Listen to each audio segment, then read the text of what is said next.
আমরা জানতে পেরেছি যে আপনি হচ্ছে সাবেক সিভিল সার্ভেন্ট আর কি। তো আপনি সম্প্রতি আমাদের ভার্সিটিতে একজন ফ্যাকাল্টি হিসেবে জয়েন করেছেন। স্যার, বাংলাদেশে এত প্রাইভেট ইউনিভার্সিটি থাকতে আপনি কেন আমাদের ভার্সিটি চয়েস করলেন? আর আমাদের ভার্সিটি স্টুডেন্ট নিয়ে আপনার স্বপ্নটা কী? মানে আপনি কোন জায়গাতে দেখতে চান? একটি বিশ্ববিদ্যালয়ে যখন শিক্ষকতার প্রশ্ন আসে, যেহেতু আমার পেশাটা এখন হলো একজাক্ট ফ্যাকাল্টি, অর্থাৎ খণ্ডকালীন শিক্ষক হিসেবে এসেছি। এটা আমার বাসার কাছাকাছি, আর এটা শুরু থেকে, এটা জন্ম থেকে এটা আমার পরিচিত। আমার স্ত্রী এখানে পড়াশোনা করে এসেছে, আর এটা আস্তে আস্তে প্রোগ্রেস করতেছে। এমন নয় কি একটা সেন্টার অফ এক্সেলেন্সে পরিণত হয়েছে, কিন্তু শুরু থেকে এটা চেষ্টা আছে। এর যারা উদ্যোক্তা আছে, যারা বর্তমানে ব্যবস্থাপনার যারা যুক্ত আছে, যারা এখন এখানে কাজ করছে, তারা সকলেরই একটা চেষ্টা হলো এটাকে কী করে একটা সেন্টার অফ এক্সেলেন্সে রূপান্তর করা যায়।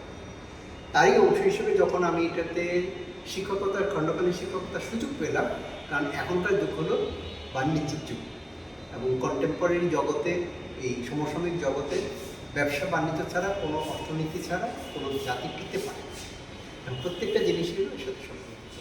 যেহেতু এমবিএ কাজটা হলো ভবিষ্যতে আমাদের যারা, তোমরা দেখো, আমাদের 85% কর্মসংস্থান তৈরি হয় কিন্তু এখান থেকে। অর্থনীতির বেসিক মেরুদণ্ড কিন্তু মানে আমাদের প্রাইভেট সেক্টর, যেটা বলে কর্পোরেট জগৎগুলো।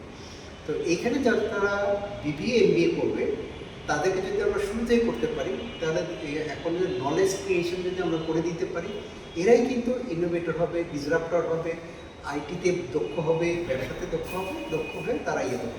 এখন যদি তাহলে আমরা এখানে কী ধরনের শিক্ষার্থী পাই? শিক্ষক যদি আমি দেখি যে আমাদের থেকে গ্রেডিংয়ে যে যারা উপরে আছে, তারা তো ভালো শিক্ষক হয়ে ভালো শিক্ষার্থী পাবে।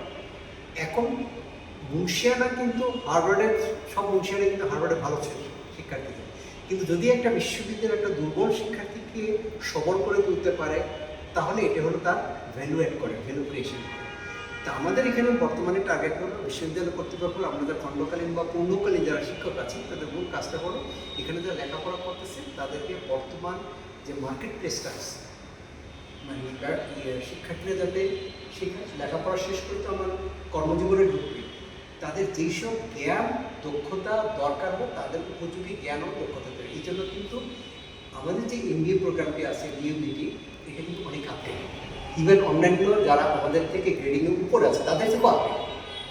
এই জায়গাটা আমরা ধরে রাখতে চাই এবং দিন দিন এটা শানিত করতে চাই, যার ফলে এমবিএটাকে আগের থেকে দেখবে যে আমাদের যে কোর্স কারিকুলামটা আছে, এটা ডিজাইনটা এমনভাবে করা হয়েছে অনেক বেশি আপডেটেড, এবং এর পাশাপাশি শুধুমাত্র খণ্ডকালীন এবং হলো আমাদের যারা পূর্ণকালীন শিক্ষক আছে, তার বাইরেও কিন্তু আমরা কী করছি, যারা কর্পোরেট জগতে বিশেষ জ্ঞান এবং দক্ষতা সহ তাদেরকে এখানে নিয়ে আসছে, যাতে তাদের সাথে আমাদের একটা লিঙ্কেজ বা নেটওয়ার্কিং তৈরি হয়। এটি হলো মূলত আমাদের বর্তমান স্ট্র্যাটেজি। জি স্যার, ধন্যবাদ। স্যার, আরেকটা প্রশ্ন হচ্ছে যে আপনার কি মনে হয় আমাদের ভার্সিটির ছেলেমেয়েদের দুর্বলতাগুলো কী, আর ওগুলো তারা কীভাবে কাটিয়ে উঠতে পারবে যদি পুরো সামগ্রিকভাবে ভার্সিটি ম্যানেজমেন্ট সব সেক্টরগুলোকে সহায়তা করে? কীভাবে করা সম্ভব? প্রথমত আমাদের যে বর্তমান শিক্ষার্থীদের যদি রেজাল্ট দেখি, অন্যান্য যারা রেটিংয়ে যেসব বিশ্ববিদ্যালয় করে তাদের স্টুডেন্টের তুলনায় দুর্বল, কারণ যেহেতু অন্য জায়গায় সুযোগ না পেয়ে একটা বড় অংশ কিন্তু এখানে এসছে। আমার কাজ হলো এদেরকে নার্সিং করে একটা স্ট্যান্ডার্ড ভার্সানে নিয়ে যাওয়া। এই জন্য তাদের কী করতে হবে, দুর্বলতা হলো এই শিক্ষার্থীগুলোকে আরও বেশি অধিক পরিমাণে শিক্ষকদের বিশ্ববিদ্যালয় কর্তৃক অধিক করে তাদেরকে সময় দেওয়া, এবং যেসব কারিকুলামের সাথে, যেসব একাডেমিক এক্সিলেন্সের সাথে তাদেরকে যুক্ত করলে, যেমন ধরো আমরা যদি ক্লাব সিস্টেম করি, স্টার্ট আপ একটা হাব করি, অথবা ধরো জব ফেয়ার করি, অথবা বিভিন্ন বিশ্ববিদ্যালয়ের সাথে কোলাবোরেশন করি, বেসরকারি সরকারি কর্পোরেট প্রতিষ্ঠানগুলোর সাথে কোলাবোরেশন করি, অনেকগুলো রিসার্চ করতে পারি, গবেষণা করতে পারি, সরকারি বা বেসরকারি বা অন্য কোনো প্রতিষ্ঠানে, তাহলে কিন্তু তোমাদের দক্ষতা তৈরি হবে এবং তোমরা এটাকে ভবিষ্যতে মার্কেট প্লেসে সেল করতে পারবে। ধন্যবাদ স্যার, আপনার মূল্যবান সময় এবং বক্তব্য আমাদের সাথে শেয়ার করার জন্য। ধন্যবাদ।